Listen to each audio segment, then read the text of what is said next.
आप सभी का मेरा नमस्कार दोस्तों। आज के क्लास में हम पढ़ेंगे स्कोप ऑफ साइकोलॉजी के बारे में। पिछले क्लास में हम पढ़े थे डेफिनेशन ऑफ साइकोलॉजी, तो आज हम कंटिन्यू आगे पढ़ेंगे। तो चलिए स्टार्ट करते हैं कि साइकोलॉजी है क्या, उसका स्कोप क्या है, कि साइकोलॉजी इसका यूज क्या है। कहने का मतलब है कि इसका जो स्कोप है साइकोलॉजी का यूज क्या है, किस चीज़ में आप इसका यूज ले सकते हैं, वो सारी चीज़ें अभी हम आज डिस्कस करेंगे। तो चलिए देखते हैं। सबसे पहला point, the scope of a subject can usually be discussed under the following two handlings. तो देखिए, सबसे पहला पॉइंट कहने का मतलब ये है कि the limit of its operational and application. तो देखिए, सबसे पहला पॉइंट जो था कहने का मतलब ये है कि साइकोलॉजी एक लिमिट है।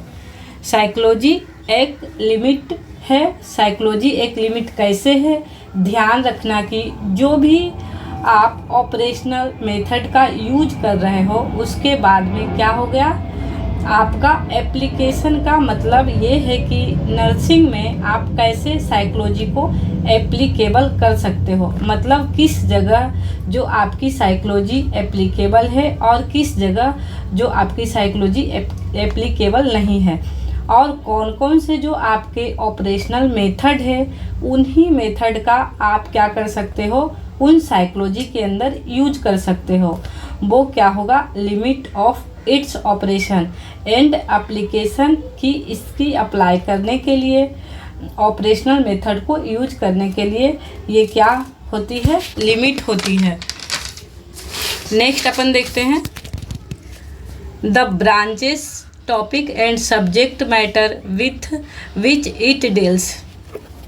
कहने का मतलब ये है कि अलग अलग जो आपकी ब्रांचेस है, जैसे माना कि अटेंशन हो गई, उसके बाद में आपका इमोशनल वाला हो गया, अफेक्शन हो गया जिसको मोटर एक्टिविटी भी कहते हैं, उसके बाद में कंस्ट्रक्शन हो गया, उसके बाद जजमेंट हो गई, उसके बाद कॉन्फ्लिक्ट हो गया। तो ये अलग अलग क्या है, इसकी अंदर ब्रांचेस है।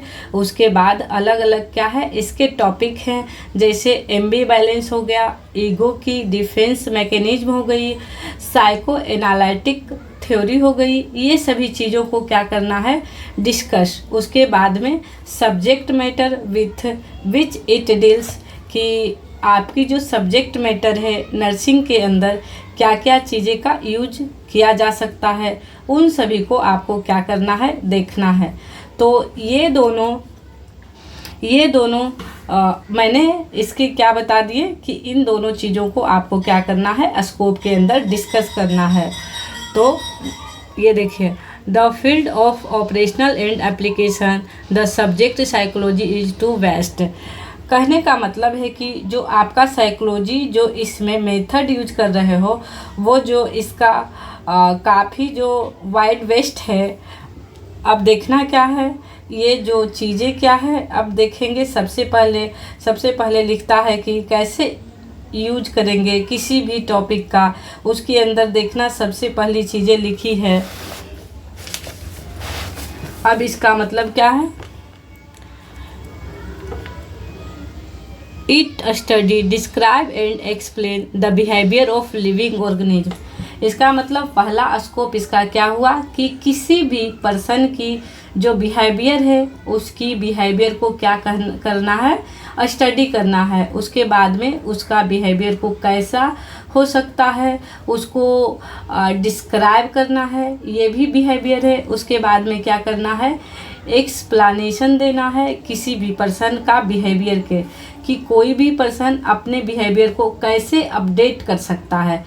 तो वो सारी चीज़ें किसके अंदर आएगी, स्कोप ऑफ साइकोलॉजी के अंदर आएगी। नेक्स्ट अपन देखते हैं, it describe all types of life activity and experience.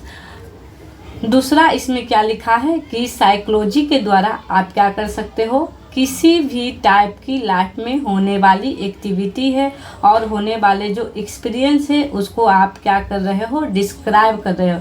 ये किसी पर्सन का क्या है, बिहेवियर है, कि उसमें जो एक्टिविटी पर्सन कर रहा है, किसी भी पर्सन की एक्टिविटी हो गई, उसका एक्सपीरियंस हो गया। जैसे कि कोई भी चीज़ हम बोलते हैं ना कि मेरे को इतने टाइम एक्सपीरियंस है, मुझे इस चीज़ का सब पता है कि इसके बाद में ये चीज़ होने वाली है, तो वो उस चीज़ कैसे बोल दिया, क्योंकि उसके जो माइंड है, उसका जो सोल है, उसका जो एक्सपीरियंस बोल रहा है, क्योंकि उसने उस पर्सन के बिहेवियर को क्या कर लिया है, जज कर लिया है, समझ लिया है। दिस इज द क्या हो गया आपका एक्टिविटी एंड एक्सपीरियंस हो गया। अब देखना है फिर क्या लिखा है आपका,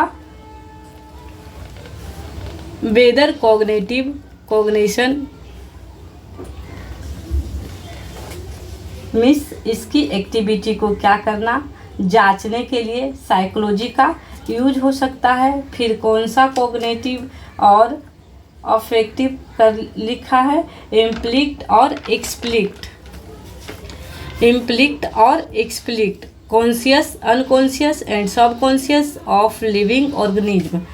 इम्प्लिक्ट का मतलब जो इंटरनल चीज़ों को देखना, दिस इज द इम्प्लिक्ट, और एक्सप्लिक्ट का मतलब होता है आपका बाहर के एक्सटर्नल बिहेवियर को क्या करना, देखना, और उसके बाद क्या देखना, उसके कॉन्शियस को देखना कि उसकी कितनी कॉन्शियस है उसको देखना, उसके बाद होगा अनकॉन्शियस को देखना, एंड सब कॉन्शियस ऑफ लिविंग बॉडी। कहने का मतलब है कि साइकोलॉजी के द्वारा कि आप उस पर्सन के कंडीशन और एक्टिविटी को देख सकते हो, किसी भी पर्सन की सोच को देख सकते हो, किसी पर्सन का जो आपका इम्प्लिक्ट है, इंटरनल पर्सनालिटी है वो देख सकते हो, उसकी जो कॉन्शियस को देख सकते हो, उसके सब कॉन्शियस को देख सकते हो, और उसके अनकॉन्शियस को भी देख सकते हो।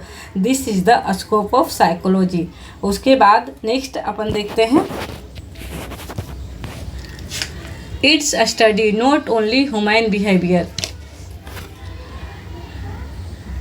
ये ओनली ह्यूमन बिहेवियर की स्टडी नहीं करता साइकोलॉजी, तो क्या करता है, but also human experience language,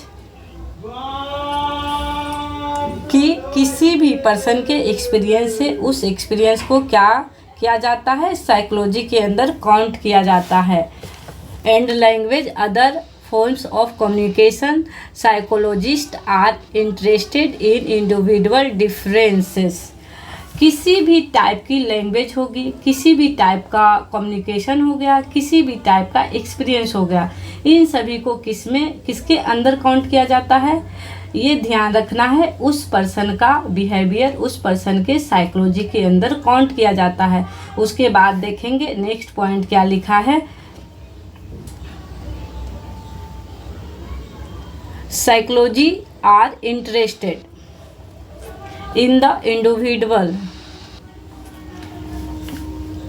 जो साइकोलॉजी होता है ना, वो किस में इंटरेस्टेड होता है कि अलग अलग इंडिविजुअल की अलग अलग एक्टिविटी आएगी तो उसके जो डिफरेंसेस है उसको पता कर पाएगा। जैसे कि माना एक आपका साइकोलॉजिस्ट होता है, वो यदि दिन में 10 पेशेंट को देखता है, इसका मतलब है 10 पेशेंट देखेगा, इसका मतलब 10 के अंदर अलग अलग प्रॉब्लम होगी, कोई किस तरह का बिहेवियर शो करेगा, कोई किस तरह का पुराना एक्सप्लेन शेयर करेगा, तो वो चीज़ हो गई। उसके बाद में देखते हैं, either they be genetically determined of occurring as a result of learning. यदि कोई भी साइकोलॉजिस्ट होगा वो क्या करेगा, अलग अलग लोगों से मिलेगा, अलग अलग पेशेंट से मिलेगा, अलग अलग टाइप के बिहेवियर के लोगों से मिलेगा। इसका मतलब क्या होगा, उसके द्वारा लर्निंग उसमें क्या होगी, अच्छी होगी। नेक्स्ट देखते हैं, they study so individual and society interacted how they behave as member of small and large groups. कहने का मतलब ये है कि आप किसी ग्रुप्स के अंदर कोई भी एक इंडिविजुअल का आप क्या चेक कर सकते हो, साइकोलॉजिकल बिहेवियर को चेक कर सकते हो। किसी भी पूरी एक सोसाइटी का क्या कर सकते हो कि किसी भी एक इंडिविजुअल का सोसाइटी के साथ कैसा भी, जैसे कि मानो हम एक इंडिविजुअल हैं, मेरा इंडिविजुअल जो सोसाइटी है, मेरी जो कम्युनिटी है, उनके बीच में मेरा इंटरेक्शन कैसा है, उनके बीच मेरा बिहेवियर कैसा है, वो किसके अंदर काउंट किया जाएगा, वो भी आपके बिहेवियर के अंदर या साइकोलॉजी के अंदर काउंट किया जाएगा। उसके बाद में क्या लिखा है, behaviour we have member of a small and large groups. कहने का मतलब ये है कि आप किसी भी पर्सन के स्मॉल ग्रुप्स में, जैसे कि हम ये कह सकते हैं कि जो स्मॉल ग्रुप्स होता है वो मिलकर बना होता है 6 to 8। जो स्मॉल ग्रुप है उसमें 6 से 8 लोग होते हैं।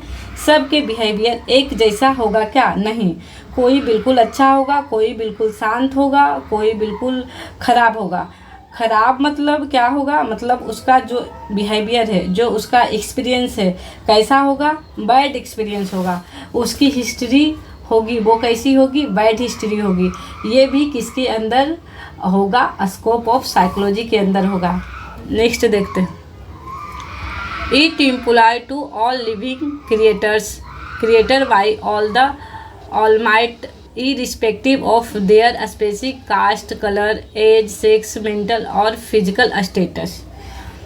क्या लिखा है? एक चीज़ तो आपको जो लिविंग बॉडी है, जो लिविंग क्रिएटर्स है, उसमें एक चीज़ आपने देखी होगी, इरिस्पेक्टिव क्या होगी? स्पेसिफिक उनकी जो प्रजाति है, अलग अलग प्रजाति है, उनके माइंड सेटअप क्या हो सकता है? अलग अलग हो सकता है। उसके बाद में किसी भी कास्ट है उसका माइंड सेटअप क्या होगा? हो सकता है, अलग हो सकता है। उसके बाद में क्या होगा? कलर है तो कोई फेयर है, कोई ब्लैक है, उनके माइंड में अपने लिए अलग अलग बिहेवियर हो सकता है। एज ग्रुप का मतलब है जो बच्चे की एज ग्रुप है वो अलग टाइप की होती है, जो एडल्ट होता है उसकी एज ग्रुप की जो सोच है, थिंकिंग है, वो अलग होता है, और जो ओल्ड एज है उसका बिहेवियर अलग है। उसके बाद आता है सेक्स का मतलब होता है मेल या फीमेल। तो मेल या फीमेल की भी सोच अलग हो सकती है, उनका एक्सपीरियंस अलग हो सकता है और अलग सोच होती भी है। उसके बाद है मेंटल एंड फिजिकल स्टेटस। कोई भी पर्सन का आप क्या देख सकते हैं? मेंटल स्टेटस कि मेंटली स्टेबल है कि नहीं। फिर देखना है कि फिजिकली का मतलब होता है बॉडी से रिलेटेड, बॉडी के कोई भी ऑर्गेन, उस पर्सन के ऑर्गेन के स्टेटस का जो देखना है, this is the physical status. तो आज हम स्कोप ऑफ साइकोलॉजी पढ़ लिए और ये हमारा टॉपिक कंप्लीट हो गया है। अब हम नेक्स्ट क्लास में न्यू टॉपिक लेके आएंगे। आज के लिए इतना ही दोस्तों। Thank you all of you. मिलते हैं नेक्स्ट क्लास में।